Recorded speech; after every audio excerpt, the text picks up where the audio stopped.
நம்ம கிச்சனில் டேஸ்டியான சன்னா பொட்டேட்டோ கிரேவி எப்படி செய்கிறதுன்னு பார்க்கலாம். குக்கரில் 2 டேபிள் ஸ்பூன் ஆயில் விட்டு ஒரு பட்டை 2 கிராம்பு பிரியாணி எல்லாம் ஆட் பண்ணிக்கோங்க. 1 டேபிள் ஸ்பூன் இஞ்சி பூண்டு பேஸ்ட் போட்டு நல்லா ஃப்ரை பண்ணிக்கோங்க. சன்னாவை நைட்டே சோக் பண்ணி வச்சுருங்க. மார்னிங் செய்கிற மாதிரி இருந்தால், நைட் செய்கிற மாதிரி இருந்தால் ஒரு 6 hours சோக் பண்ணுற மாதிரி பார்த்துக்கோங்க. ஒரு பச்சை மிளகா ஆட் பண்ணிக்கலாம். காரம் வேணும்னா இன்னும் ஒன்று எக்ஸ்ட்ரா ஆட் பண்ணிக்கோங்க. ஒரு மீடியம் சைஸ் உருளைக்கிழங்க கட் பண்ணி இதில் ஆட் பண்ணிக்கலாம். பாயில் பண்ணாதது.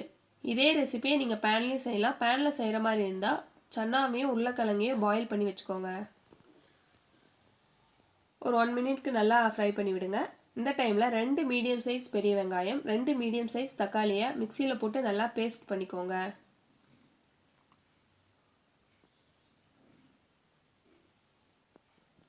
இப்போ அந்த பேஸ்ட்டை இதில் ஆட் பண்ணிக்கலாம்.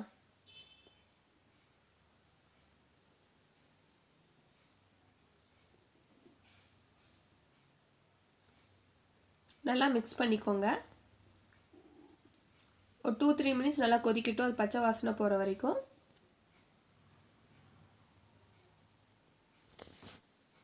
இப்போ ஆயில் பிரிஞ்சு வந்திருக்கு லைட்டாக. இப்போ மசாலா ஆட் பண்ணிடலாம். 1 டீஸ்பூன் மிளகாய்த்தூள்,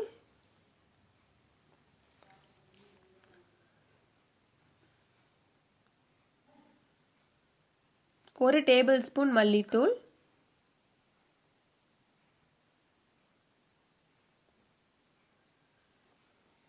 2 டீஸ்பூன் காஷ்மீரி சில்லி பவுடர்.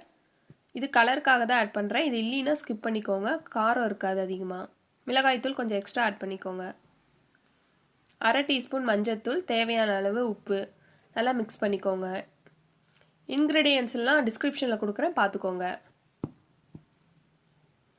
லைட்டாக ஆயில் பிரிஞ்சு வந்ததும் இந்த ஸ்பூன் அளவில் 4 ஸ்பூன் அளவு தயிர் ஊற்றுறேன். உங்களுக்கு தயிர் பிடிக்காது அப்படின்னா 1 டீஸ்பூன் ஆம்ச்சூர் பவுடர் ஆட் பண்ணிக்கோங்க.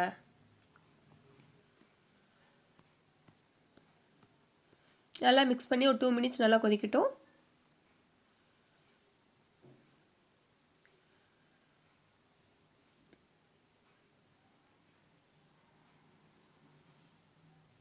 இந்த டைமில் ஒரு சின்ன பேனில் ஒரு சின்ன டம்ளர் தண்ணி ஊற்றி 1 டீஸ்பூன் டீ பவுடர் போட்டு நல்லா பாயில் பண்ண விடுங்க.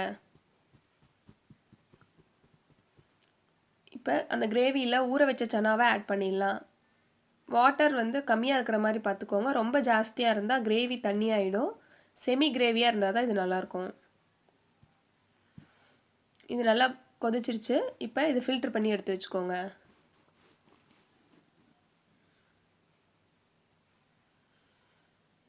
இப்போ இந்த டீ டிகாஷனை கிரேவியில் ஆட் பண்ணிடலாம். டீ டிகாஷன் ஆட் பண்ணுறதுனால எந்த கசப்பும் இருக்காது. டேஸ்ட் நல்லாயிருக்கும். நல்லா மிக்ஸ் பண்ணி விடுங்க. ஒரு 2 minutes நல்லா கொதிக்கட்டும். 1 டீஸ்பூன் கரம் மசாலா ஆட் பண்ணிக்கலாம். நல்லா மிக்ஸ் பண்ணிவிட்டு லாஸ்ட்டாக 1/2 டீஸ்பூனுக்கு சுகர் ஆட் பண்ணிக்கோங்க. இப்போ க்ளோஸ் பண்ணி 4 விசில் விட்டுக்கலாம். இப்போ விசில் வந்துருச்சு. ஓப்பன் பண்ணி பார்க்கலாம். இப்போ நம்ம டேஸ்டியான சன்னா பொட்டேட்டோ கிரேவி ரெடி ஆகிடுச்சு. லாஸ்ட்டாக 1 டேபிள் ஸ்பூன் கஸ்தூரிமேத்தி போட்டு, இது ட்ரை லீஃப் தான், கடையில் கிடைக்கும், போட்டு நல்லா மிக்ஸ் பண்ணி ஆஃப் பண்ணிடலாம். சர்வ் பண்ணிடலாம். என்னோடய ரெசிபி உங்களுக்கு பிடிச்சிருந்துச்சுன்னா லைக் பண்ணுங்கள், ஷேர் பண்ணுங்கள், சப்ஸ்கிரைப் பண்ணுங்கள். தேங்க்யூ.